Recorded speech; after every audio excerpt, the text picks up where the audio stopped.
abadde yagenda ku Cuba mu ligi ye Tanzania gyabadde ali ayina mutwalayo kati nina abayimbi benda babasamba emipiira naye ate gusikulanyo mu kusamba emipiira oyingira otya nenze mbadde nga nsamba omupiira ebbanga lyonna amaaso gadde gakaterera kati gadde gannuma abeera nnyo ku ssimu nga ndi mu kirombe eyo kati kikyoyita simu ku ssimu bwe nti nga mbeera ku ssimu 24/7 amaaso ne gabanga gajjako ekifu ate mu kirombe baba bakolayo ki ate birombe manyi bingi daxi waliwo ekirombe ekitunda emmotoka waliwo ekirombe kyebasimamu omusenyu waliwo ekirombe kyebasimamu goldi waliwo ekirombe ali mu bende eyo mu goldi essimu ebeekola ki mbadde mu mbeera eyo obwetaaga tooki nabeera nnyo ku ssimu nga nsomerako mbadde nsomera online maaso ne gakola ki ne galwalamu neki kyotakoze mu Uganda we yatuuka kati n'agenda ogitunda yennyini ali mu katale kyenji yakyamubuza ako ke kayimba ka Dax kapya bakayita Ambadi bagambye bakakoledde wano tutudde studio eno bagita bate studio eno Wizard Order naye eri under time zone ye franchise erimu studio eno waliwo n'endala teri wano gamba bingi erimu ne radio station terimu radio station senior B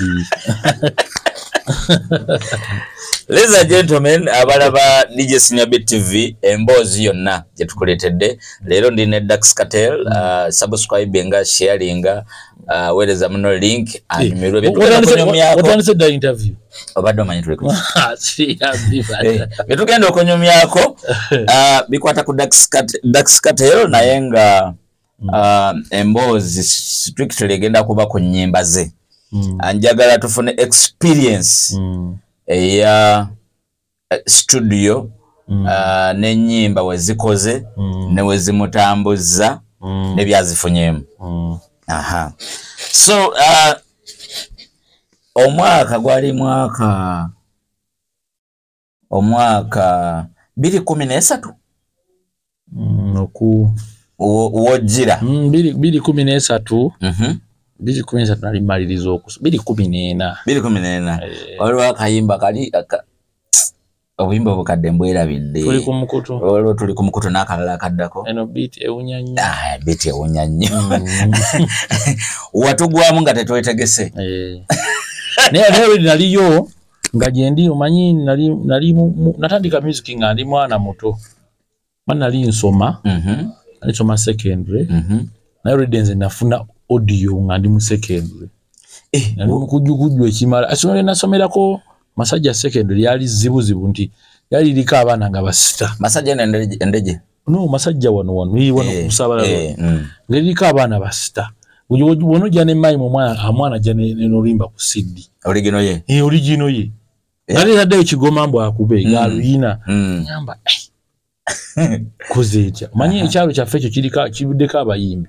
balusalabadi bajingo show gamanga kirika abantu nga tosoba baka kasasebo na mayimuzo kati nefuna audio kyanyangula nnyo kubanga ntambulira okutambula muzinze najjange ne salama nga waliwo studio bayita good enough nga mbeera ku gate yawe buli lunaku oyo musajja gwe bayita Eddie kati ffe twamuyita ngangoni kati oyo Eddie oyo ngangoba kana kavanga wabi ninga nze nalabanga waliyo abayimbi abayingirayo ngala nyingireyo wakiri era olunaku lwe bantuma sigala nawuli esanyu epitirivu lunaku lwoyingirangayo naye bwe nagenda waliwo chache yalinga awo ng'ewaffe nga waliwo omuvubuka akuba ennanga ku chache bamuyita Ekiso producer nemugaa kati gwe nayingidde mu studio Ekiso yali mukwano gw'olwedde nga tonaba ku recordinga genda maaso nagamba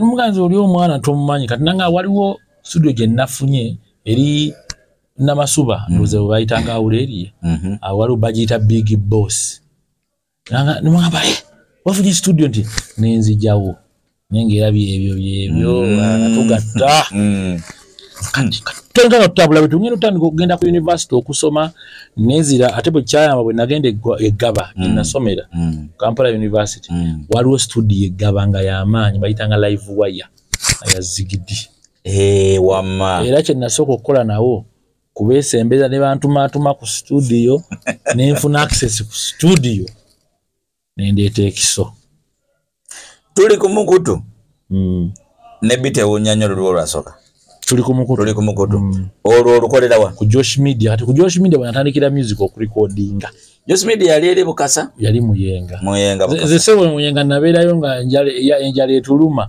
abala bagendayo bamaze kukkuta Muyenga wabagagga anti kigambye nti dife twagenda ate nga tuli baavu kali watu bukama bwakola ebyamagiro fe Muyenga twambeeramu mu bwavu oba mwe mubeeramu ate Josh yali big boss mbwa mukufuna ota Josh boss ansanga gaba yansanga eggaba waliwo kifo kye bayita KKB kinjimanyi naye yasanawo bamazi ne management yennyini era mami mayamba tukubanja wagana okukola ekintu kitambula kisigale nga kigenda tuvola abantu bwe beesiba mu kintu ennyo si kirungi anyway ne scenario eri yagikuba nnyo eyeri ate eryagwamu yes bina ng'obigaseera naye tuwa platforms ennungi nti bwe najja kweke beach ne showcasing nga wali nalina experience banze ku kyalo twalinga tuyimba Nigiina era nga bammanyi oyo bwajja kusha agenda kutugirawo kikyoyita Nigiina gyabanga mikolo gy'abakyala ku kyalo kujja okwekulaakulanya kati tebatera kuba na bayimbi ffe twalabangamu mwafatanga bufasi obadde ki odukuba omukolo tulekanga omukolo gukoze ki awo bonna baddanti babayirizi tuli ba ku kyalo kimu Destiny benna twandikira awo kati era nagenda okujja ku kekke nga kuzannya n'akwagala ebiraba nina oluyimba lwange awo tukyalujjukira na bulungi neze kyemmanyi nali ngamba satta era nga bwe tukwasa ku mike nga tusakata nnyo tusaaga sibe bino ebyakaakati ku ssomero mu kufuna idea y'okola tuli ku mukutu wali already olinayo style eno kati style yange ya Lugaratino mu kusoma nagenda ku National Theatre mu holiday amanyi National Theatre inange ebintu bingi waliwo abaana bawandiika waliwo abaana bakuba lugafulo baana bakola biki kati nalabanga nga abaana bagita lugafulo bayimba ebyabwe naye nga sibasobola nga balina ekigambo omwana akuba nga bwe wazze freestyle biki nga tebayinza kusoboka mu ngeri bwetyo ne ngamba no kyengenda okukola baana bano kambeewo kyenjiga ku National Theatre nafuna erinnya lya style nga sinaba nagikola Lugaratino waliwo omukazi amuyita Bunny MC rapper ne Seneri said bakuba luga flow nabona kati balikuwa Seneri said mmanyi ja ne ban ali Canada waliwo n'omuvubuka bamuyita Spider omumanyi Spider MC ayina badde n'oluyimba ennaku zino gwe tomanyi ki Spider mwana respect big up on Spider MC oyo ngabwe ate Spider yetwaba nnyo naye bwe tuti nali nnyumya ne kyalwa nga DJ Secret Code nga mugamba Spider si wajjo si wa TikTok ne music gwayimba omulaba nga yo serious for man senior binja bala kubamba bino waliwo abayimbi abatabuuka mitendera nga gwe just oyina bano boolabe gwonsanze kati Spider mulala gwe baveeka awo naawe kati Spider nangamba kateero tugenda kulemera kuba n'abaana abaana bano basoma amawulire ebigambo ebyo babijja mu mawulire mu magazine ne tugenda ffenna kwa restock Spider nanga tusasule membership tujengayo obutabo tusome ebyaddala ningamba kabala twali mu group gye twalimu nga bagiyita bonfire ya Ugly MC kati nga zilizi bataka za ababi yababaruku gaza ababi zimadi boots nga za ababi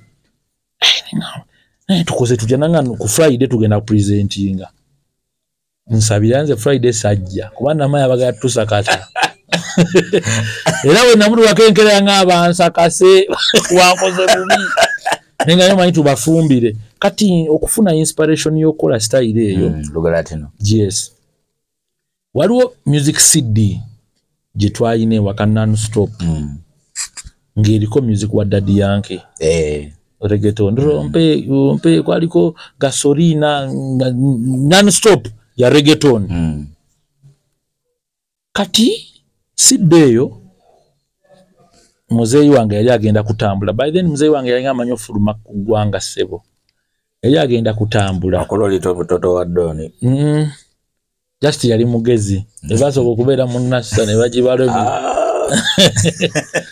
nga sinti mugagga nenga just mugezi I understand siddeyo yagitwala nenginoonya nga sigiraba aginoonya nga sigiraba kati muzeyi bwe yadda nilaba siddi agina nangamba siddi yeno jangu jagazaki kwe mugasi muzeyi no music omulaba nangamba olulatini ndusoma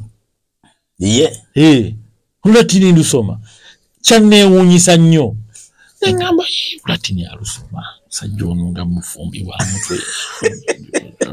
wa mutwe kati muzeyi alina abantu beyalinga yogera nabo ku ssimu naye nga tebali wano ndoza baka bali mawanga ogagaabwa yangamba Peru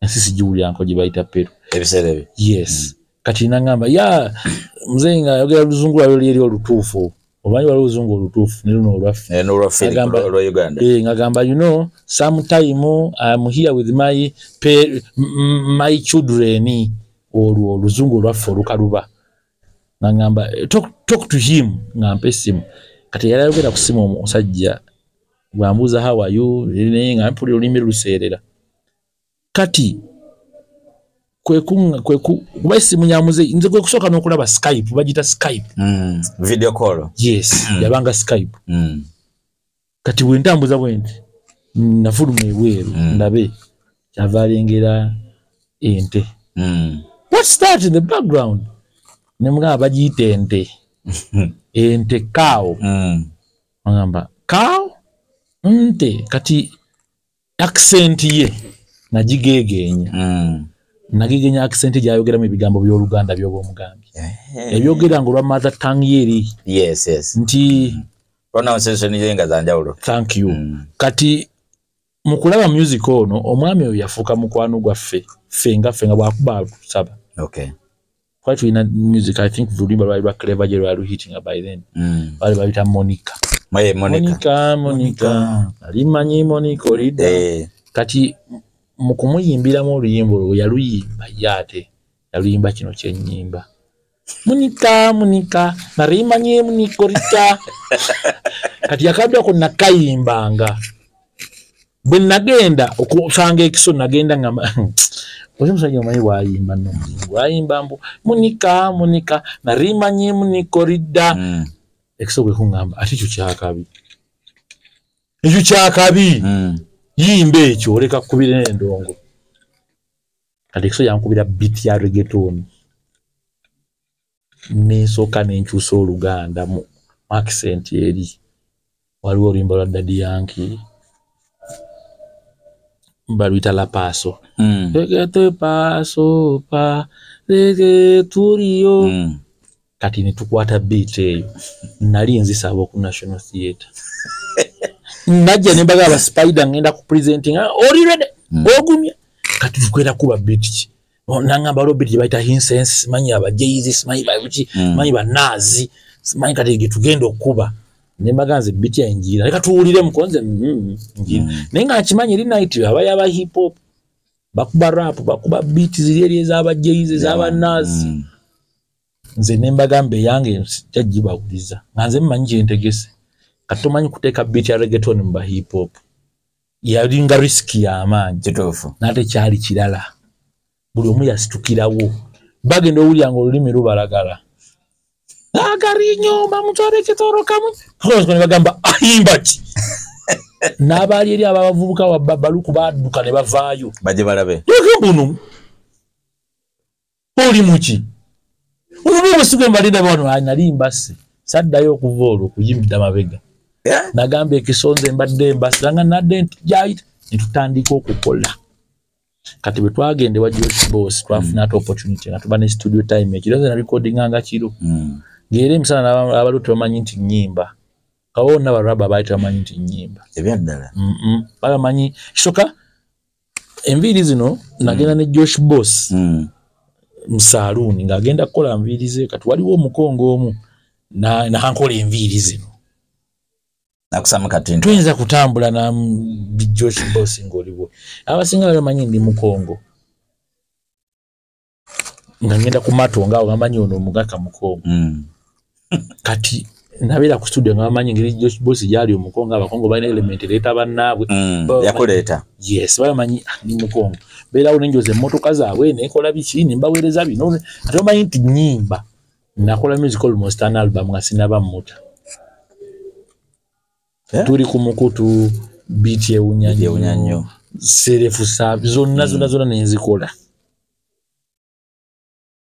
ninga music eno bwe nagenda okustriking akatale kuba ndi mukweta kintu kipya ntandika okunoonya abakola ebintu ebipya bajja batya abakola ebintu ebipya balina obuzibu baluka ne babeera consistent n'amala n'abeera comfortable yes ningamba nina okubanga music yange egenda mu genres zonna sobola omuyimba mu slow sobola omuyimba mu beat eduka sobola omuyimba mu afro beat sobola omuyimba ebyo byonna nesuka nembi experimenting kati nagenda okuyingira akatale by then music nga tumutwala ku Majestic enda kwatanga baga ku macha nenumba akatale naye era otuka nagamba nyimbe wa munyankole omwana muki nanga nasawa kuloza oli mukiga abantu bona kye balowooza kati nga kinyimba ali sikyenda bikamu kwogera kituufu amba na kibeera mu hard time bakuba bwe na strikinga naina bakyali bange bwe twava ku Josh Media tujja ku Salama Road kujja live mu 2014 tukola project ya Magic Town awo Magic Town yawo bwe tukola music oyo abasinga bonna fe tukubye hit nga tuzeemo obuyimba nawe ddaye mwaka yimba kyebayita by then Gravity erazeemu akayimba ka Walumbezaya yes Walumbezaya nga yakola billionaire ate nga mu 2012 waliwo olimba twali tubadde ku studio eri ku Josh Media lwa Young Mulo lwaki olimba olusigo olwekoledde kinaye nga ate si style tebakusobola egwali mukono gwo twabeera ku studio ntukola ebintu bwebyo ntegeera vibe yes kati 2014 eyo oba ekisotudde ko oluyimba mbaga wa bajjo steady yaddamu awo oluyimba bayita Viola sijja kudda mulimba yaddamu Viola nakola ne I'm in love yes azonna cover abamu bagitanga copy and paste neza abanga covers mbaya singa copy and paste lwaki lwayitawo kati nabaga nja kuba ekirala nja kuba nti gwe oluyimba ki Aaron Jedoni yali already wali ku Salama awo itala ndi tugenda uko ne tukuba oluyimba 2015 2016 tugenda mu 2016 baluyita Bala ate yali different from enyimba ze nali nkoze lwanja blo kituufu nali experimenting by then Backswagger yali asituka waliwo I'm bad tuzina abaziza tuzinaga galiko ngane betukwata Backswagger ono ne tumuteekamu endongo ya dance ne kwata storytelling nendeta ekintu ekipya era ng'oli bwawulyaga waba nolimba kyewa yandi lukoze okitegeera nenga no actually ku Bala onalabako ne poster ng'eriko nti abatamivu babiri basisinkanye Kiwewa ne Dax Cartel era bwe olimba olwo nalwawo mmanyi ntegera nti lukubye ebyaddala nalwawo leka naawe nalwawo ze nga mu bbanga kidalike ng'olutadde kyakutwalira bbanga kyokumanya ali ndi mu kunaaba nzijukira bulungi nga ndi mu kunaaba mu kayigo kakoma wano n'abeera jjo oba omulaba ndiwe nti drive nempitako nga kweruli nempuliranira neŋŋamba kyeka ndowooza eno gyempulidde yeeri kumbe nedda eno ya butimba yayanga jjuma eranga butimba yiseewo eri endala ebadde yaba kampeyini nga kweruli baba ng'esaza ngamanzuke bwenategeera mbu nno wamma ekubye kwe kuyimba enkuuka mu ssaawa zisitera giyimba olimba lwafuluma mwaka gwa 2014 gwako Bukyanga ndongo ya Uganda ebaawo Bukyanga ndongo ya Uganda ebaawo lwe lumu ku nnyimba ezijazinze okuba ku church ekyo kituufu mu top 10 y'ennyimba ekyo kituufu Mani nze nsobola okunoonya ebyafaayo nenda ekyo kituufu mu top 10 y'ennyimba 10 nga zitutte ebbanga eddene okulwawo tuli mu numbers mbadde njagala before Bbaala zile nyimba zawali okotadde mabega wali zali zikoze eki mu ennyimba ezo zakola nti nno zajja nabeerangayo ku ground zanzimbira foundation waliwo omuvubuka ayimba batomulabanga ko oli omuvubuka basho oli omuvubuka ali different oli omuvubuka ali unique oli omuvubuka gwe njamu kulaga oyo nayina ne bafani bange ngasina bafani ba disciple abagoberezi ba disciple ngamu ne bagana okuyimba kinyimba naye kakizibu abamu ngoli agamba n'ogamba gwe tonnamutegeera nti olinga asobola n'owandiika lyrics z'embeera nnyimbi naga wamma wano bali nkunoonya wamma wano wali toyimbye buno muga kino ntegeeza kyali bwe kiti kanzireyo mpulirize ekyo vulaba leero paka leero music owange olina okubanga olinamu endowooza esukkako okukitegeera ali obstructive sikireeta buleesinga ku lubalaza kuba nzika ebiseera ebyo first time yange okulabako twali awo Zana Zana waliwo akabaala waliwo omukyala yali ategese night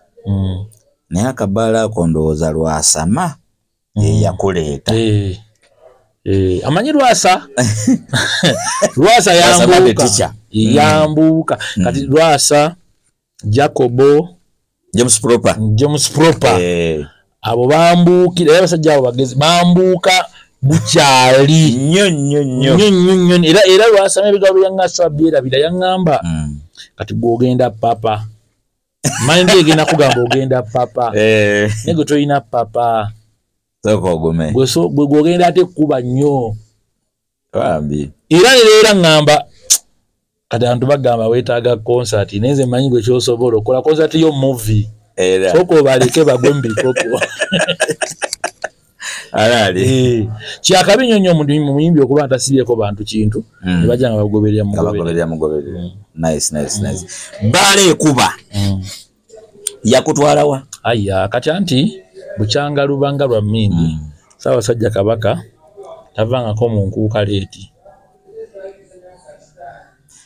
okugenda okuyimba mu nkuuka wagenda by demand oba wafatanga abantu bafata nti nange njagala yimba ne bakuyigga nju ku nju abagamba oli omuvubuka yayimbye obuyimba bakuzaala mu Bbaala njagala mulaba ayimba era nze nali na programu nga eyo gyetukoyera nambali kati wa Bbaala alina yimba ezo katumaze ne ssaawa ya wakisi nga tuli mu ssaawa eyo 7 abantu nga ja ku programu naliko late naye bwe zaawera ssaawa tera okubamu ssaawa emu nga agenda nabaga nesindabye muvubuka oli namba okupapa okwali Ssaabasajja kati njandaba omuvubuka oyo era beene nga kyenyumirizamu nnyo ndi ku 2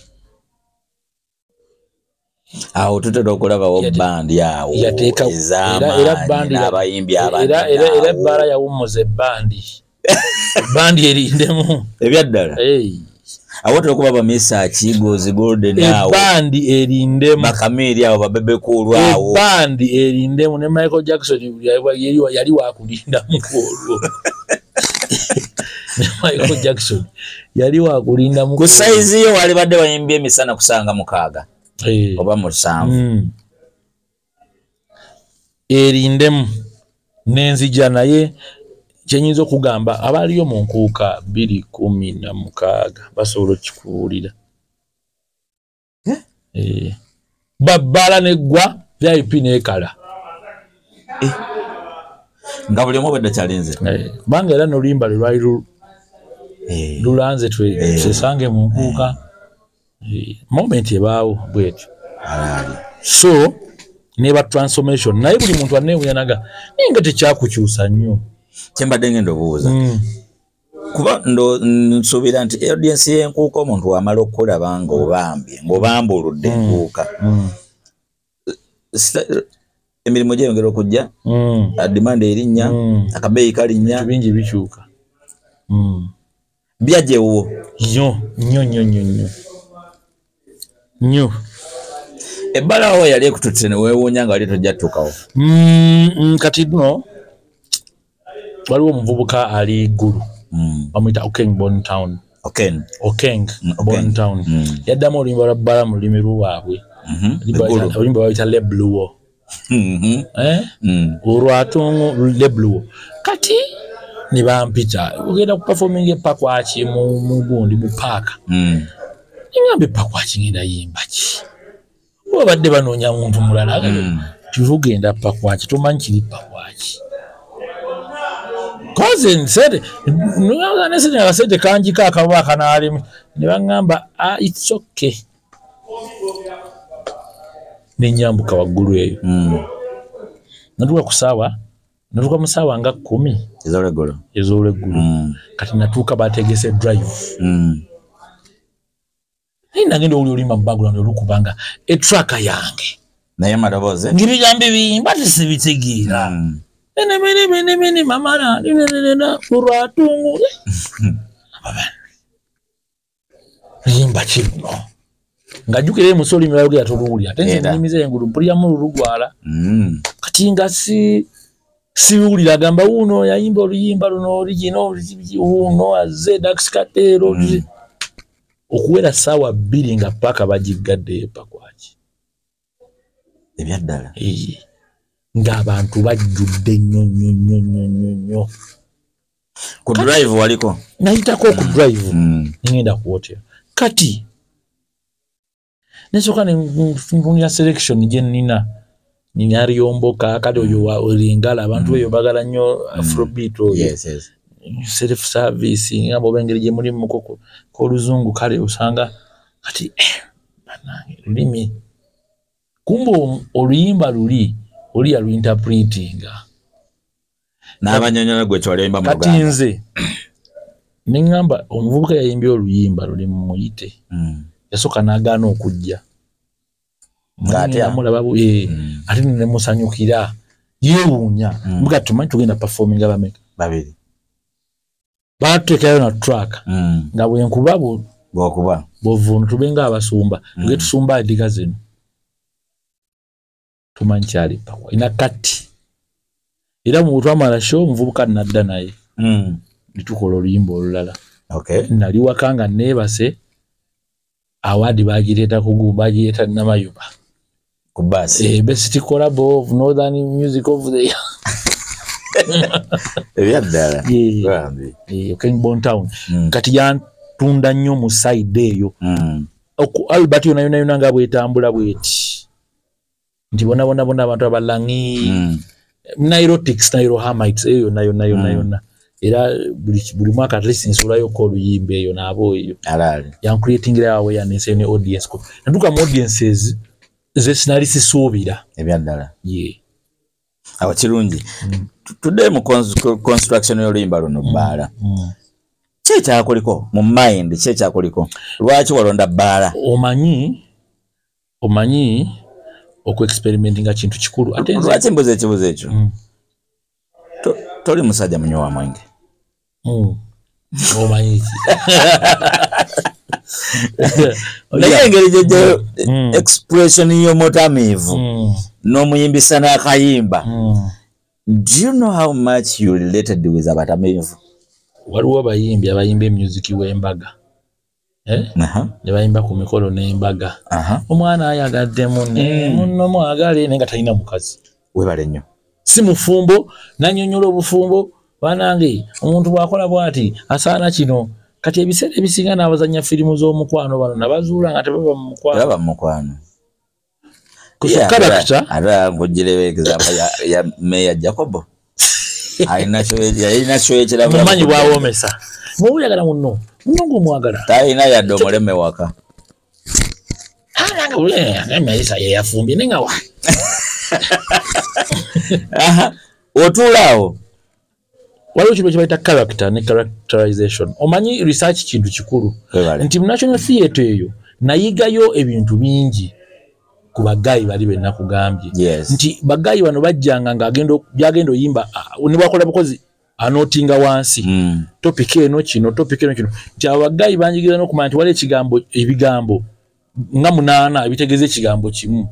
Ebyendala. Soka no binotinga down bigambo mulanga bitegeze kintu kitya kimu. Ningamba bano bagayi. Kati nze bwe mzijja waloni na mgaroni mukada wangu olaba nti nadde njagala nkole kadongo kamu omupya. Nanga kadongo kamu omupya kyeki. Kadongo kamu ono mulaba nti yabanga ne story. Nga kuwa wetandikidde paka wegwere. Doba nakuwa bwe yabate wedde nagamulinde party tujja kudda. Nija tumukole fenga mufunda dakiika za fe 3. Tujja kola wa dakiika 8 3. Naye okusobola okuwulira emboozi eno ngeri ku beat yaffe yakati. Doni yali creative enough. Nti baksiraga nti tekemu ne raga nti nintandike emboozi. Kitofa n'omulimu gwamulema yali looya ku mulimu bamugoba. Emboozi eyo nenjikola ki nenjizimba nga njambaziza ebigambo ekijuujulu. Ebigambo ebyo si bya muvubuka ali mu myaka 2. Ya muntu mukulu ddala. Webale nnyo nti nga nfuna ebigambo ate okuyimba n'ebbaala emyaka natulamu ku nnyimba ze sinze nsoso okuyimba ebbaala natulamu nemmanya bayimba mwakayimba nywamu walumbemu kakola mu biseera ebyo ne ku music eyaliwo nentunulamu ne bagamba bano bayimba events no beer that's why we take it bote bali ku bbaala abo ndikakola mu biseera byabwe nawachagala muchagale lwakulwa kiseera bero bia yonayo bbaala ninga tiwayisewo bbanga ki omuntu ayimbye ebbaala nti bbanga liyise so bwe nnyimba topic eno n'enjambaze kiriwo esobola okukola jakola nisa abanyande jakola pa quick state eyo. I understand. Namanya umanya nti but you knew was a good idea. Yes. Nechikola good enough kama nabakusaidia fe nikigenda ne kitusuubya kuba ne video bampi kwata bukwasi for danti tushootinga kati oludde ne danti oyo danti sirudde naye danti tukuze fenna kuva ku kyalo okay kuva ku kyalo wakatuli ba ku kyalo wakka wafuwa wane wafewa wali bayirizi wali tukulidde ku kyalo era nvunanyizibwako nnyo nange muvunanyizibwako nnyo yo nsonga nkulu n'ensonga nkulu nnyo so ni ali atya jali talina buzibu ova ku bbaala project yaddamu kon surprise nga yali Lyomboka Lyomboka yajja before bbaala okakasa lwakuba nti okuba luno lusitula ne ziri ezibadde zitudde mu ezibadde omanyi Lyomboka oyo yali atusse stress expectations zali very high. To be honest nange nali nesubi mu Lyomboka kakati project ya Lyomboka it's a long story kuba so yangamba you know what music tumukoze self service tebikoze na kye tusuubira ne tukole ekintu ekipya tugende tufune abakongo bano tukole live recording twa recording mu ka studio cafe recording amarobozi gaffe bulungi tumani tugenda tukola production eri live. It was quite expensive. I understand. Bass guitarist yakuba yekka, solo akuba yekka, wakiza akuba yekka, owengoma akuba yekka. Nga tukolede production oluyimba lumu tukolera weeks 3 audio. Tugatako ne mastering gwe mwezi. I understand. Nerugwa. Tugenda ku video tukoze tutyani tugenda tuwandike ebbaluwa tugende mu uma tushootingire ku uma tubawandikidde ebbaluwa baganye okuddamu. It was so hectic nenga expectations are very high. I understand. Tutu oluyimba kati fenna lwatu disappointing mu ntandikwa twalabanga terukoze kye tukoze tukamba bannange nekintu kyezijukira abayimbi batono nnyo abakikoze walanga video shoot n'ogamba ayagala okujja kwa pairing mu video shoot yango yambadde stocks zaffe ne bikalakala era abaana bajja nnyo ate video shoot sezo ezaffe zabanga ne behind the scene zina n'abantu bezafunira emirimu mainstream ebyandala Byron's major by reason yali akwata behind the scene I understand is a video shoot era tuba twakamaziima lizo zikola Record TV ne banoonya oli omuvubuka gwe twalabye nga postinga nga akola behind the scene ali luddawa nimbagamba yi kinyana mpini muleeta ajja akole ku TV natandika Jani P omanyi Jani P right now tali ku Radio 4 Jani P nagenda ku Magic agenda ku Magic bali kati twa tukole ekyo nga nti bonna ba artist Fifa Maker bani ba VIP jemo ba fiction magina ida boza video za self service Liyomboka mwebali ba Magic Boy abakola video that is how life we kuba understand kati Liyomboka te yakola kikusuubira buli omu n'omulaba nti wamulanga ali lo ngakiganye but bw'owuliza oluyimba Liyomboka kati nkulaga kino masterpiece nkulaga kino emala okukola bbaala n'akola wonders and everything kati Liyomboka ate yandaga nti siri wa bulijjo namusanga mu bifo bye batya definitely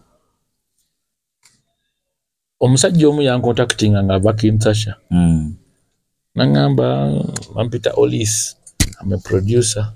I had your song Liyomboka. I like the beats who made it. Nangamba Adela, hey, he's a Congolese. Okay. They'll take him countdown iwawe Kinshasa ni bampita ku TV iwawe.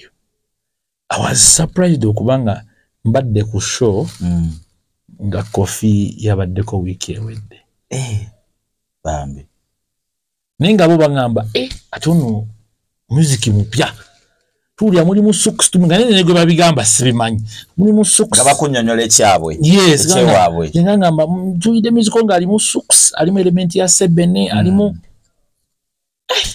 fusion muri mu folk muziki wono kuje ningambe kisono kye twakola si kya bulyo nomumba ndi ku radio Martinos Kakintu nga kuba oluyimbo agamba simanyi oba waliwo masterpiece mu Uganda leero ng'oluyimba luno bwe mpulira sound mpulira instrumentation bwe mpulira njeero ojja kusanga sound eyo ng'eri mu Bulango nga bakyagikozesa leero ngenda okulaba abaana b'essomero kuba bayigiriza okuzina mbanja olengisanga mu gym eyemuyenga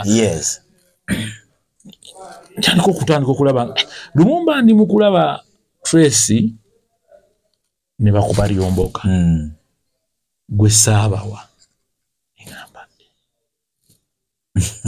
era ne numba banolton music ni balabye ku Tracy nangaba twa submitting enyimba zo nga nnya ne balonda molo agane tuno lulala ono ate mulala kati ulate nga bala kyasobola genda mwa yali tatsasobola ati tevola abantu nzate Liyomboka ajja mu kifaananyi nti lwadda kuki kubala up to date lwasituka ate nsobola okubanga nze omu ku baali balikuba even before bala but my mind keeps telling me nti lwaja after leero performinga n'aba bandi ne almost buli bandi egamba Liyomboka tuba tulihasingira ku luyimba lwa Liyomboka ani amasteringa Liyomboka Adela bwakuba oluyimba kisobola akola elementary production ono record Adela ne team Adela ina team nene njukirako kwaliko Isaac ku ngoma Johnny ku guitar Adela nakola kye bayita post production then exo yatula after naliko gatta byonna ebyakoleddwa eri mu live na gatta byonna so exo na Adela ne team yaabwe banga olimbo banga so nga agende eka todda mu kujja ku studio ojja kubasomboa ojja kuba destructive. Nakola oluyimba nga bebaluwuliriza bebagenda simanyi kuja Maha Center ndowooza music part bwe yandibadde akolewo. Process eyo ekuyigiriza ki? Enjigiriza nti ate kati nkitegedde nnyo lenga mmaze omanyi we mbadde wali manisi bitegire batugende batuwese tuve wano. Naye omwami yampita okukola advert ya Sams kwe kuŋŋamba nti kuŋŋamba nti naye njagala onkolere mu kali akayimba katuuse tetunaba lyomboka music oyo annyambye nti nkoze okuva ku mwana omuto atandika okusoma paka ku mukadde akooye obbaala nga project lyomboka eri significant waali omukulu agamba ebivuga binnyumira nze nali nga njagala music wa Madiru mpuliranga gwagamba Madiru kati ate omwana omuto mpulira businofu obututuuse tetunaba. Omwami yaŋŋamba nti njagala ng'olinganga mukali nga wali muli kiri kyenjagala kwe kumanya amaanyi ga project eyo. Era nagamba kati ngenda walira tukole album. He has worked for my album kati myaka 2. Wangamba ku album eyo anti yaŋŋamba will you wait during the end of COVID. Naŋŋamba will you wait nemunga kukiza ku kyewakola nja kulinda. Era yaŋŋamba omwaka guno omwezi gw'omunaana bagenda okukikumpa ki gugo tugenda gutuuka mu mwezi gw'omunaana bagenda okumpa album eyo onfuna bulungi. Naŋŋamba nti waliwo oluyimba lwe bayita waliwo oluyimba lwa Kofi lwe bayita ekotite Selefi. Naŋŋamba oluyimba olwo nagenda nenkuba instruments zaalwo Adela naye ebbanga litwalukolera gye twalufulumira bw'ogiraba kale ate gw'oyanguye ebyandala nimmanya abasajja ate mbandowooza abasajja abo bwengeri ekintu gye kiri ekyabwe drop and play tebazannyira mu kye bayita production. Ojja kusanga nga balukoledde Kinshasa oba e Bukavu naye ng'ate amastering oluyimba olwali France. Kyo kituufu bakolera nnyo mastering France. Kyo kituufu nga mastering ya music yali France. Bafaayo nnyo ne ku bigambo engeri gye bali ba francophone bafaayo ne ku bigambo ki ebisobola okatinga across mu Africa nga ne Europe bajja kukiwulira bafaayo nnyo ku ebyo ebintu. Ezigeza basobola okukola project ne bagiddamu nga bagala perfection bawuliriza okumala emyezi 2. Kyekyo mu sound wamwe kiri kitya nti zino zirina kuba highs no lows. Kivula basobola okuba mu bulamu bwe ng'alina album 5 naye ng'ali everywhere. Definitely. Kituufu. Olinawo oluyimba olulala lw'omaliddeko obudde nga lyomboka? Zino zengenda okuleeta maaso. Namanya ndezo music z'obukadde wange. Ninga kale album kanzikole enaabe ey'obukadde wange. Naŋŋambe era bw'oba oyagala za kaakati sizirinaawo. Endo ogira oyimba ebintu byammwe ebyo. Ekizo yaliwa? Ekiso Apostle ali mu church. Ebya Satura production yabibiwako. Oba omwetaaze kati nze olumu nimugaa nti papa jjo nkwatemu wano ajja naye nga calling egamba kaweereze ate life erina fenna bwe tugabana ate omuntu bw'abanga alina path gy'akutte mulina mu supportinga path gy'abaasaze okugenda. Olina performance gy'okola abantu bogerera nti Dax Cartel superb performer, stage performer. Oyiyo otya bino ebintu kubanga abantu bangi bajja nakuba tune ninga tasobola gi representinga. Oyiyo otya okugamba nti njagala nzijenga bwenti kuseje njagala nyambalenga bwenti ate noba nga osobola ekikuuma. Kati omuntu yakotogera music wa wano manyi music wa nabeeramu abannakigwanyizi music wa wano senior B mu kubyendongo okimanyi alimu abantu abajjanga tikye kituufu ne mama we yafuna sente n'amusindika mye muteekewa n'agenda eyo kanyimbe bandabe abo bakoze omulimu gw'amaanyi mu kuttatta n'omulimu guno. Webale nnyo. bakutte n'omuntu eyandibadde ow'amaanyi ne bamussa wansi w'ebigere byabwe. Webale nnyo. Mufuna bulungi. Kati ova olaba nze omu ku bano abaagamba mbu ne bw'obeera nga ggwe bakuwaana eyo wamu beera eyo kambeera emu. Oli mutuufu. Era olina otajja kunsanga nga siriiwaawo. Exactly. Olwa principe eyo nti nfaayo nnyo ku kiki tugenda okuwa abantu. Kakati eyako tugera music wano music wa karaoke. Music wa karaoke gwe walabanga abaana nga bazina karaoke. Oyo karaoke yali music mulungi nti era yogatta ku industry atya performance wise ni circulation. Abaana ba karaoke ba performing nga oluyimba ne basinga ne yaluyimba. Ekyo kituufu. Nga bakwata oluyimba lwa Muzeeyi Ssebatta obufumbo busaanamu enjawulo ne bakuzannyira drama ku stage. Ku stage. Ssebatta kyatakola. Ne bazannya oluyimba ne bakola ennyimba. N'olaba family. Waliwo ka video ka Abuchaze. Guma mwami. Omulwazi okoza Abuchaze be bayimba oluyimba olwo ne Sitivo. Era. Sitivo muzira. Ne si balina nyibo oluyimba. Balukola karaoke. Baluzannya buzanyi karaoke. Ruba lwa maanyi nnyo. Kituufu. Kakati bali bakwata ebyobugwenyufu ekimansu ne bajja bakiyingiza mu karaoke. Kati omuwuliriza n'omulabi n'omuwagizi n'alowooza karaoke kitegeeza ki? Byabugwenyufu. Nekikuba karaoke okumutta. Era bw'ovugamba nti ndi karaoke buli magashya ayonoonese. Kati obutamanya obwo bwatta ebintu nebikola ki? Nebifiira ddala. Nenga karaoke yali eyongerako ne mu circulation kubanga omuyimbi gy'ataabanga bamutuusangayo bamupresentinga bulungi. Kati element ya karaoke yo nabalabanga. Nali sobola kugenda kubeegattako naye nabalabanga. Naliko mu karaoke. Kloro yange nene nnyo nali selector. Era nga bampita manager wa music. Naye ennyimba ezo mulimu gwange nagenda nga nfulide nenoonya ennyimba eziba zifulumya empya ezirabika ezuulikiko bulungi kati zinalina another sense of ear nga manya n'oluyimba lulungi n'oluyimba kati nga nzija nenga ba character nga ndaba mbalaba bonna engeri gye baperformingamu ne mmanya gundi bw'akwata ku luyimba lwa Chameleon asobola bulungi bw'akwata ku Jadi Kyo asobola bulungi ono asobola bulungi Kafeero ono asobola bulungi Mr. Kisemakula bwentyo. So nga mu gurupu yaffe tulinamu gwe twekakasa nti bw'aba taliiko tegajja performinga Chameleon. Bw'aba taliiko obimisa kitazze. Kati ekyo artist yali ayiseeko mu mikono egyo bw'ajja mu mainstream ku music toyinza mwewagamu mu kuperform. Kituufu. Toyinza mwerijjako. Kituufu. Kubanga music ekikola performer, music, dance and drama. Karaoke wabanga nabyo byonna olina okuba ne drama, olina okuba ne dance. Exactly. Ne music. Yes. Bagaye tolimba nga mugenda nga bazinyi. Mveyo mugende ng'ogenda kuyimba. Ogenda oyimbe country yabukyuse ng'oyodde mu kati kyazima careers.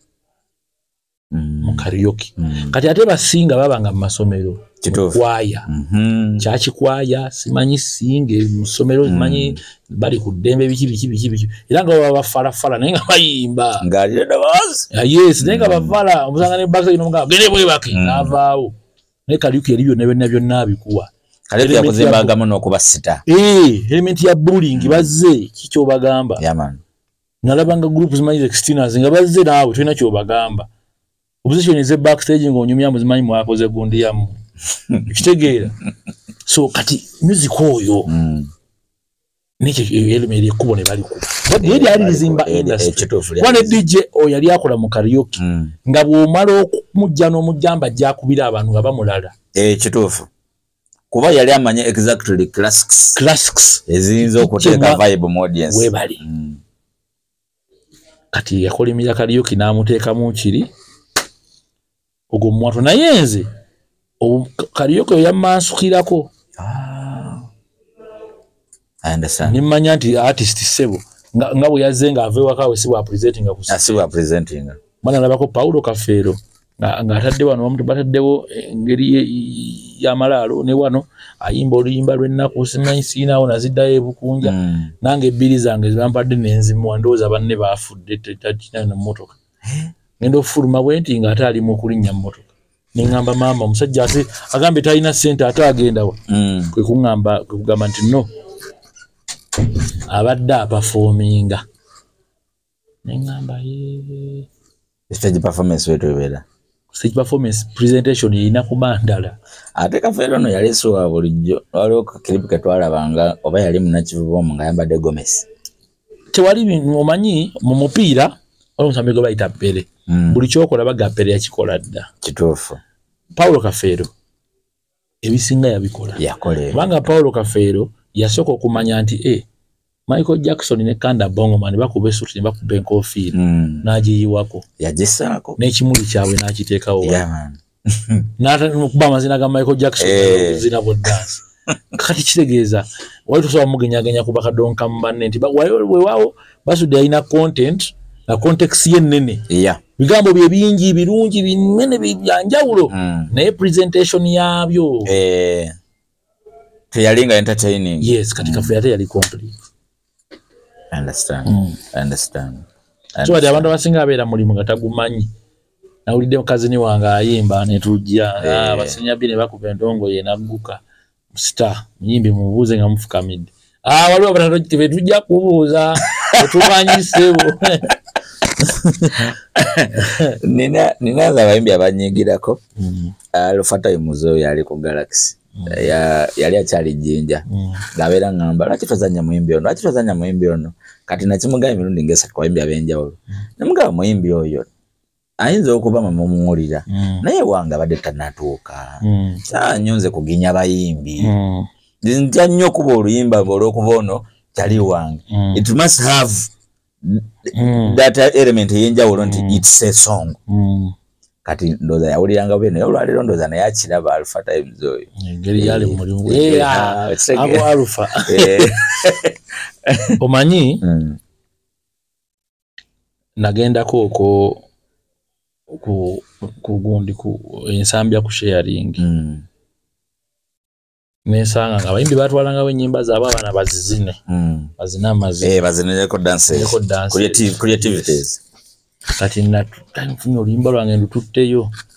Oluyimba lwe nasanga bali mu kuzina n'empuliriza n'olwange naddayo nzekka. Naye nga tebajja kuluzinirako. Wali otuteluyimba ki? Naye oluyimba baali balira tuli ku mukutu. Tuli ku mukutu. Wasanga bazina oluyimba ki? Nasanga bazina kutu pakatapura katakata kabukutu. Basta bane ba freezing ambana. Nekiso. Tekijja kola. Saundi yaffe tejja kusobola. Kyensanze. Nangamba ngalo kimba kyensanze bazina. Nenja gena nkisabe DJ. Nengenda ni olumu twagenda tusanga sinya bije muzanyira jaye ennyimba ezo. Kyekiriwo. Ne producer ngo mu feedinga. Exactly. Ono no Q-Best ayina role. Role eri mu fruit. Tujijjeyo tutya. Taze magezi ki. Tofu. Alo producer yakuba lima ita Doni Balamu. Kusaba gwe to papa ekso yangamba kati nonyo yajja kukubira reggaeton. Ndali wali mbalala n'enjirinya. Wagenda yo namunonya. N'enjirinya ku macha. Nentambula akatale k'embalala producer wa Doni Balamu.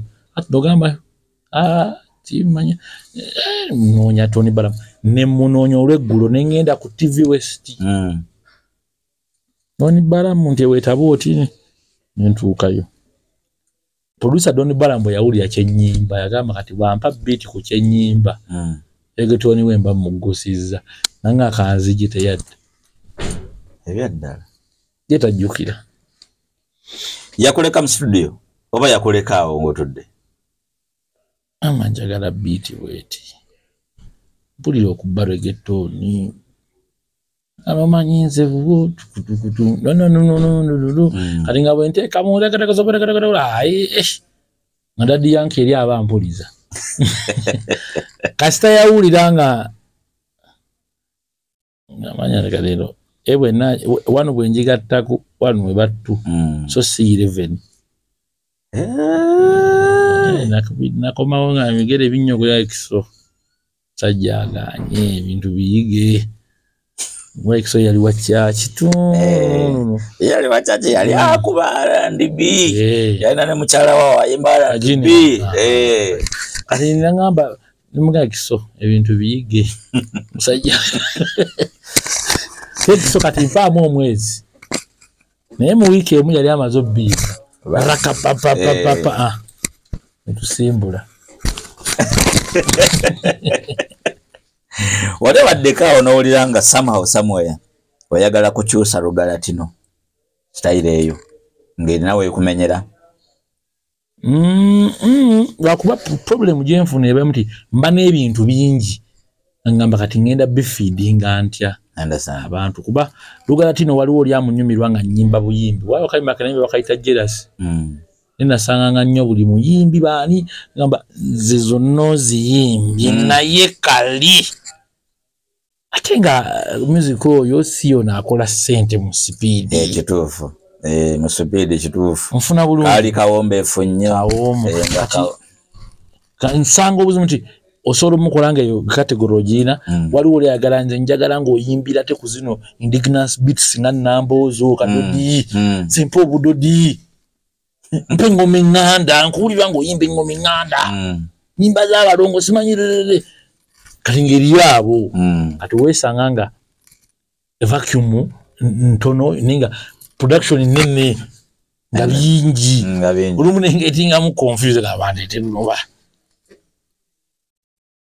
Wale tuseke wantu ng'abantu tebakkiriza nti egwe nnyo kyali kiva ku ki? Omanyi abayimbi abasinga bwe bagenda ewantu kyenazuula balekawo legacies zaabwe ennungi n'embi. Kati nja gye nagendako nga baliwo babamanyinga nti omuyimbi bw'ajja tebamulaba nako tebamubongako mbeeye matira tasoboka. Kati bagenda olaba nzize nsamba omupiira nabo bajja bakubuuza oddamu awo ne bafreezinga n'ofreezinga naye bali basimanyi nti yeggwe sikisuubira nakisuubira naye yeggwe oli ku TV ng'ate nga oli muyaaye wano ate nga ndaba ng'omuntu mulamu ofuna element ey'ekifaananyi kiri ne kino nkisanga nnyo. Nagendako ne ku mirimu eyo okukola mu kirombe naye ng'olaba abantu olina engeri gy'obamazeeko eddembe kabalaba batusaanye bbaawo oba si yeggwe nga beewuunya nti naawe okusobola mu ngeri bwetyo. Wali otuseka bantu nga kikukakattikako okwogera emboozi discussions mu ddoboozi ly'oyimbiramu? Some interviews kati bwe ngenda embalala eyo oli akuba essimu ati we Dax Kapero ngendo oyo oguni Dax Kapero mwane nobiha nga baagala nga bw'oyimba bw'oba otokota ogenda ejjinja ne bagamba oti Dax Kapero baba oyo ayogera ati kwogera ati Dax Kapero Oluganda alwidi alugoba ati obukalamu oyo ti Dax Kapero ndikwendaye ayogere nga bw'ali okwemba nga bwemba bw'aba ayogera oyo ti Dax Kapero.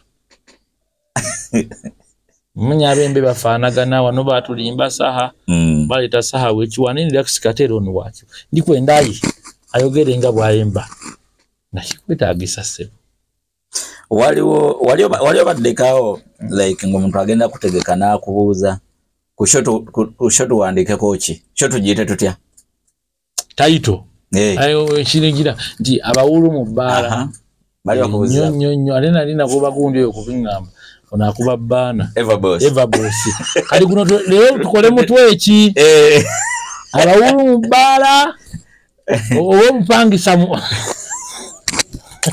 nina akalango ke nawulira oba kali kandawuzi alina okuba yali ndawuzi ng'agamba mbu abayimbi bonna bajja kubaayo abayimbi abayimba enyimba ez'abantu abakulu abayimbi abayimba enyimba ez'abaana bato n'abayimbi abakulu abayimba ng'abaana abato naye nga mukalango sound track yali ya bbaala akabadi kanywanto kano okajjawa munaye n'abantu bamanyi nti no ekintu kyamagezi nnyo okuba n'ennywanto biseere kati kiki ekyo ky'oŋŋamba kyamagezi nnyo okuba n'ennywanto si kyamagezi kyabwa profesa kya bukugu ebitundu 41 ku bakyala abato abe mu kyasa kino bettanira nnyo kye bayita okuyonsa abaana ku nnywanto than breastfeeding. Oli mutuufu. Kakati campaign yabaako y'omuhohayo eyo twembakinze tutya abazadde okudda kuyonsa abaana. Tukwata ennywanto tuzimalemu value bottle feeding kuba abaana baba banywa amata ga nte gokka. Ekituufu tebafuna amata ga mubiri. Webale nnyo nakwata ennywanto nga kabonero akalaga nti abakyala mudde ku kuyonsa abaana. Okay. Nti ennywanto esobola okubaamu ekintu ekirala kyonna. Anything. Ennywanto is just a bottle. Yes. Anyone can use it. Amana alina kubeera ku bbeere. Okay. Mu element ey'okubiri omanyi abaana abato balina ekintu kye bayita attraction. Tuva ne kindergarten bagisiga nga ya kala. Ako budole SpongeBob, Mickey Mouse, izo characters wezityo. Kati omwana omuto olaba nga katero ine enviri za red, shirt ya purple, mpale ya pink, ngatto ya blue yeri Scooby character eyo. Attracting omwana, okumanya kyo communicating. Yes. Kati ennywanto eno agimanyi. Yeboto ye. Ennywanto yesirisa omwana. Kireta happiness ku ye. Kati bwakulaba ng'olina character ennywanto gwakujjukira kyovula banti baba na baliro ne bondeta mu ssomero ngolese muyimbi woki bo basobola okumanya ebyo bikateero. Ono bamala mu bagamba. Even this uncle, shout for him. Bagamba mu shoutingira. Tebamumanyi. Talina ki significance ekimwawula ku bali. Okay. Ngeri jengenda kugenda appealing ku audience alina okuba n'ekyo ate music olina okumuzimba okuva ku generation eno paka kweri. Definitely. Yes. Kyobola nti mu kuwemula sirinayo kibanja. Oyogera kuwemula talinayo kibanja kindeeta kulimba lw'obupangisa. Sura lw'eki kyali ekyali kyanika engoye kuwaya. Ovo jota ne concept yeyo. Omanyi ekigambo kye bayita okuwemula. Wali ebigambo bingi nnyo ebisobola okutegeeza ekintu. Nga ddole y'omwana, omwana omuto yagamba eno ye. Actually naluulizaako nejjo ddole y'omwana. Yes. Ngamba ye abasajja bano. Weebale nnyo. Baali bakambwe okweka ebigambo. Ebigambo okubiyamba nti omuyimbi olina okuba ng'olina context nga nnene. Yes. Nti ekikopo osobola kiyita ekikopo, ekikompe, ennyweso, ng'ebigambo bingi nnyo ebinyonyola ekintu ekyo. Yes. Ng'osobola okubikka ebintu ebyo mu bigambo ebyo. Buli muntu weebale, buli muwuliriza n'akifuna mu bubwe. Yes. Nti kati kikwala kya neighbor ekyakuta emmere. Ekyakuta emmere of course tekaba katini. Kiba kinene. Kiba kiyimiridde. Kiba kigimu. Weebale nnyo kigimu. Kakiwala. Weebale. N'ozimba emboozi nga omuntu ajja kugiwulira ase ku mulwali si kujja. Kitegeeza nti oli artist kubanga babagamba mwenna mugende musiige ekifaananyi ky'ente. Oli asobola ogitandikira ku bigere, oli asobola ogitandikira ku mayembe. Wala tandika ku nnyendo. As long as ewedde ente. Exactly. Obupangisa. Bakuconya nnyo mu mizigo. Nali mpangisa neiba wange awo mama Joshua yango yampita. Mutabani sikubanja. Nali kubanjiza. Ngoli balufulumye.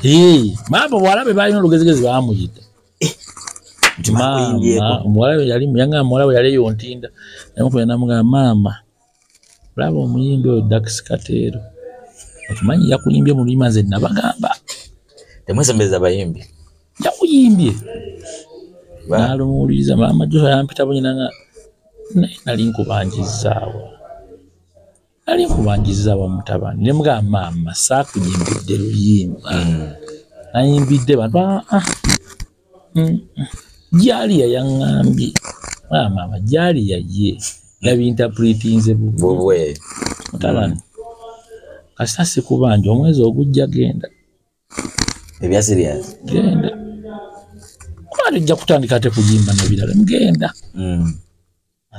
Nange mbadde nkyayagala wano. Genda. kyokka emubende eyo waliyo omuvubuka ali ku radio ng'eriyo omuvubuka omwami yamuyita Ddumba yali musirikale yanfortunately kati yafa naye yalina ennyumba z'abapangisa na musirikale w'amaanyi ekibuga omwami oyo yafa omwami yagobesa omuvubuka ku radio lwa luyimba olwo Dwakago wagambye Dax Katera ayimba oluyimba olwo naye nga simumanyi baba bamuyita Ddumba naye abambula amabaati agabapangisa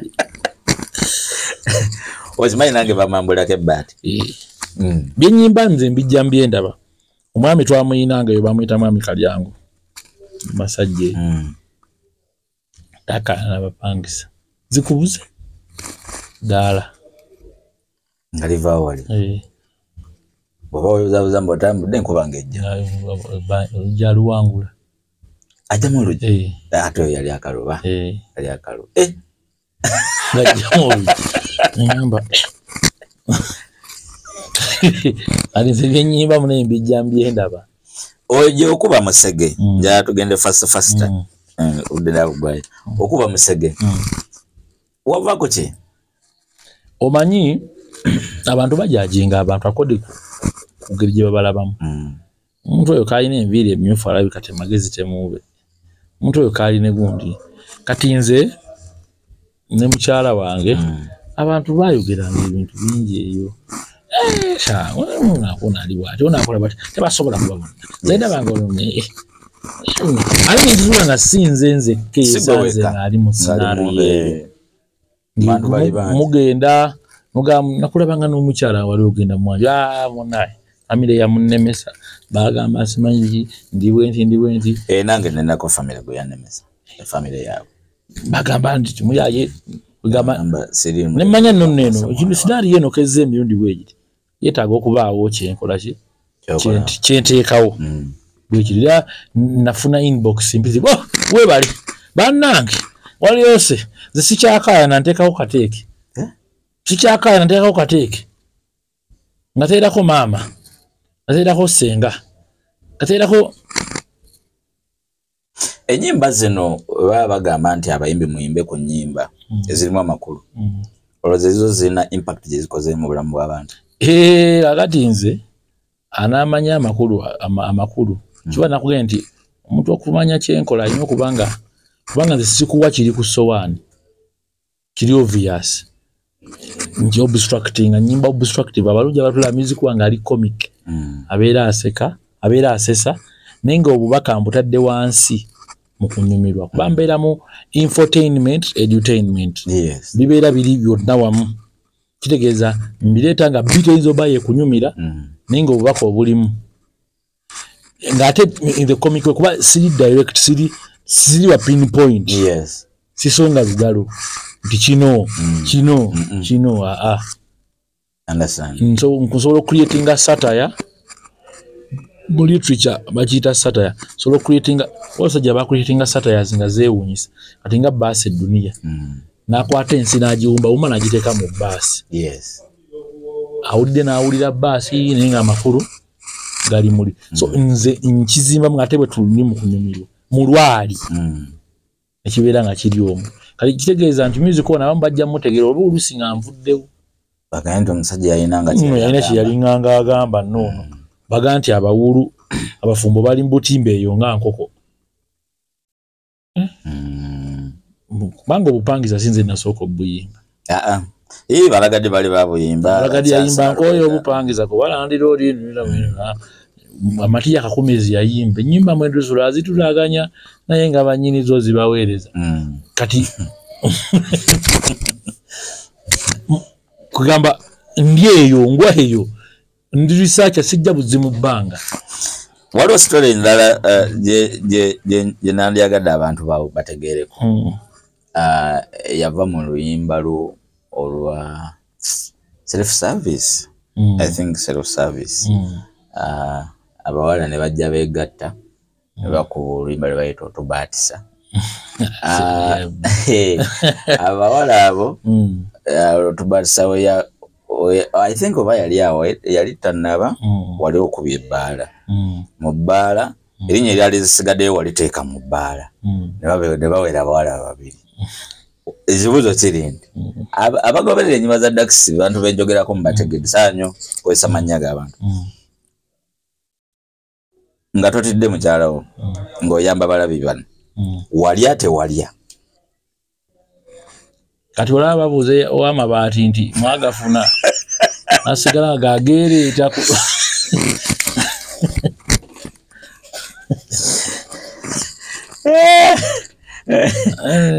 ibanga ningizimbanga eri kugundi kolopuleeti amabaati negeereeta neyesereka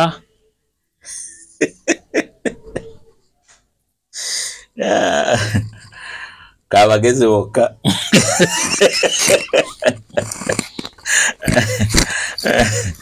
nkitegeera lumonde gwosimya amala tosogola sijja kwongerako wali omulundi gwe twamitinga before lockdown nondaga nti wambuulirako ebyali birooto byo wali oyagala kutandika collaboratinga n'abayimbi abamu East Africa naye ng'okusinga amakanda wali agasooka gasimba Kenya okyakiriko oba wakita nkoze nina project ne Kenrezi Kenrezi oyo bamu kuba artist abali established mu music weewaabwe era Kenrezi y'omu ku bayimbi abagoberera music we Kenya ya ulmanyika nnyo mu music gwe bayita kapuka kapuka ate wakabi senya byo aze ngoberera nkwawudde mbalala ngoberera naye oba tubimanyi tugende n'ekyo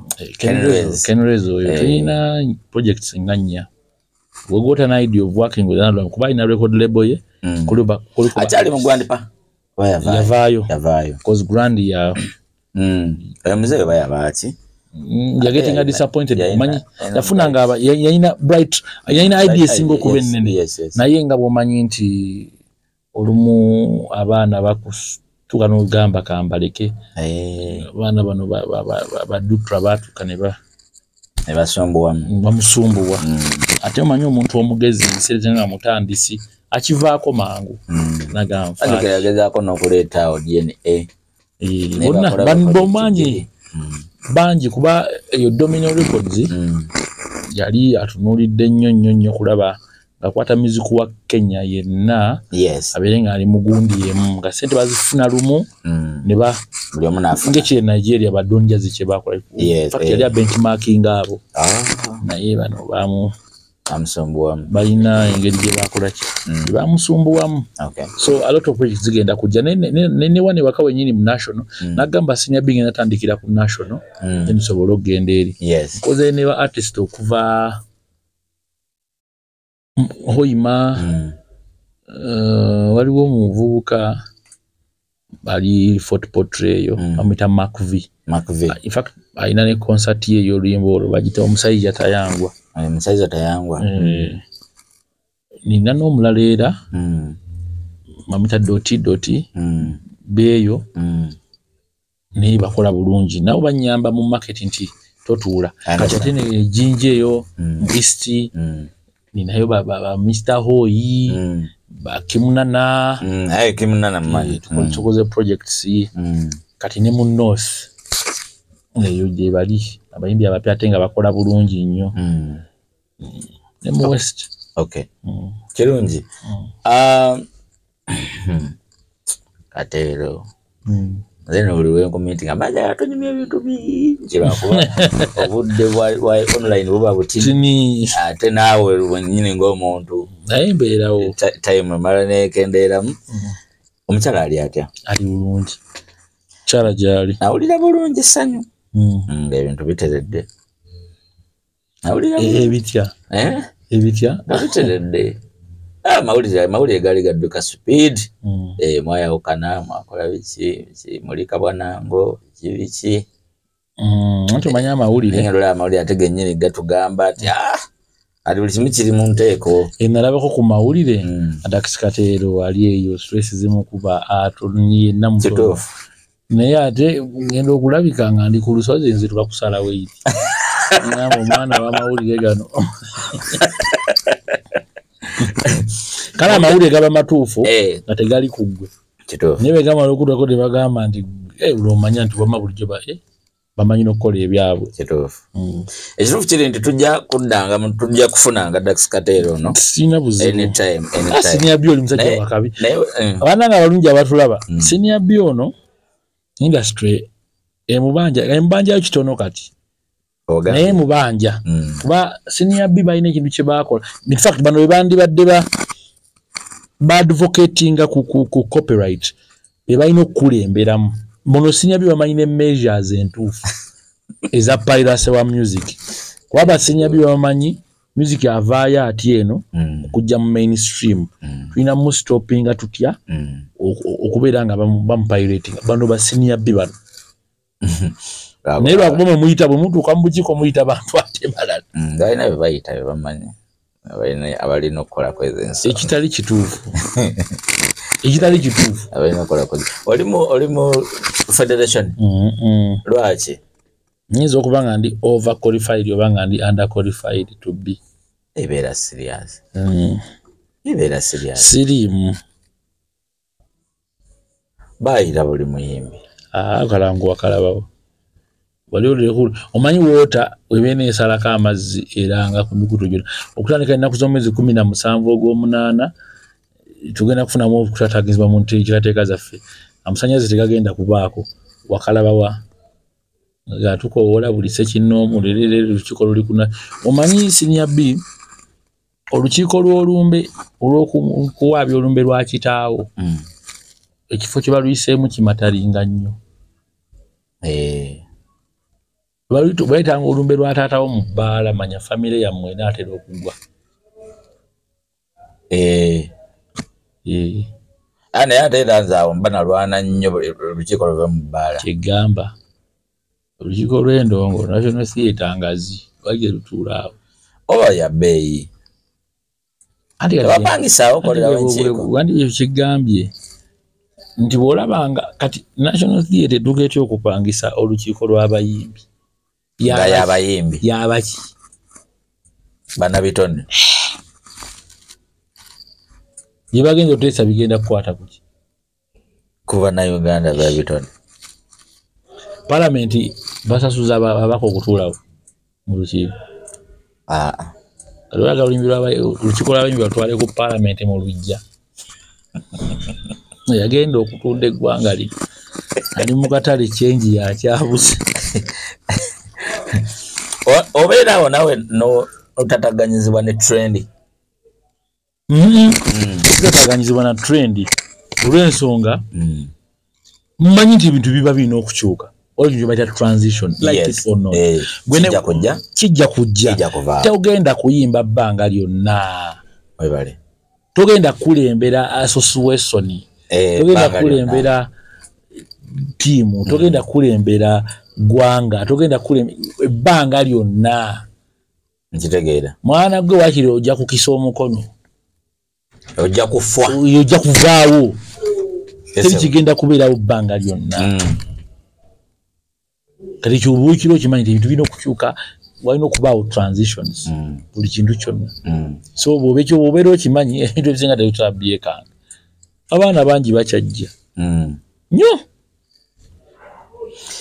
Nga tumaliza ekisembayo, waliwo ku mwaka gw'ebbaala ogwo, kino kireeta kubambadde sinawulira yakikubuuza. Nakiraba I think oba ku post ya Bebe Cool ebyo byatera okuteekayo simanya top 10 ze na ranking abayimbi nawe ndowooza yimba omuntu. Yatuuka kulimba lwe yagamba it's a good piece yayagala creativity yo naye nagamba you should get more serious. Owakalaba si sandi muwadde budde naye because sirabangayo omuntu yali akikubuuzizaako. Byagati nawe okumanya endowooza ati gagati kagambe bwe nti twali tusoma mathematics mu class. Omanyi bw'oba onoyiga mathematics era sobola kuyiga algebras. Bw'otayiga algebras va mu class yaki? Ya mathematics. Ya math. babuuza omuvubuka namugamba nti 1+1 equals omuvubuka n'ateekawo 11 yali mukyamu ayinza okuba yali mu maaso g'alaba yali mutuufu naye ng'ebeera 11 ziba 2 ebeera 2 kati era we yazisaawo waliwo omuntu nga tasaanye kukomentinga kusubmitinga ku bintu by'abantu bamu kati waliwo omuntu gw'olaba n'ogamba kati oyo kateera okusinziira ku bwendaba n'ebintu by'amanyi nze gundi ne ku byemmanyi anti waliwo enkiiko ezimu nga taatawo asaanye okuwabulwa taata wange ku by'ettaka simuwabula webale kuba ye mutaka abimanyi amanyi desimolo simanyi biki byonna abimanyi naye taata wange ku bya tekinologiya boina omuwabula mugamba android ebumulemu kakati amagezi ge tukozesa ebintu ebimu busobola okubeera obusiru mu maaso g'omulala oli mutuufu nkategedde nnyo kubanga waliwo abasajja b'enzize endaba tosobola gamba Mr. Bean you should get serious kubanga ye afunira muntu butaba serious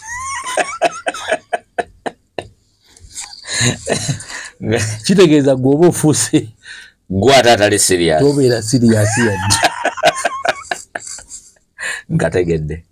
nkategedde nnyo okitegedde tosobola gamba Mr. Bean oba Charlie Chaplin you should get serious in your acts gwe just oba okoze wise king naye nga gwe tewategedde oli mu kifo kikyamu oyogera ku muntu omukyamu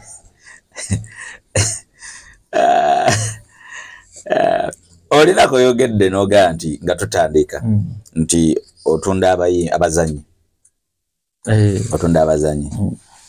nkola n'abasawo gwanoonya oba balina kunoonya nga gwe obeera agent balina gwanoonya n'osima nti ono yeetaaga kuvaana agende mutimu eddako nandikanize natuula wano omupiira naguzanya omupiira bwe nguzanya ne mmanya nti omupiira guno siguzanye ku professional level kutuuka wala naye tekitegeeza nti balina okuvaawo balina okufuna engeri gye nguweerezaamu omupiira guno gusobola okukyusa obulamu bw'abantu n'obwange mwebuli ffenna awamu ate Uganda nsi nnungi ndi nno abantu baba bagikulembera balaba ng'eyatuuka mulimba tennaba twakatandika ono bw'aba gololi tuli mu ziveini tetunaba kutuuka wali wenyi tuli mu ziveini fe abatalina na musambi asamba mu premiership twatuukawa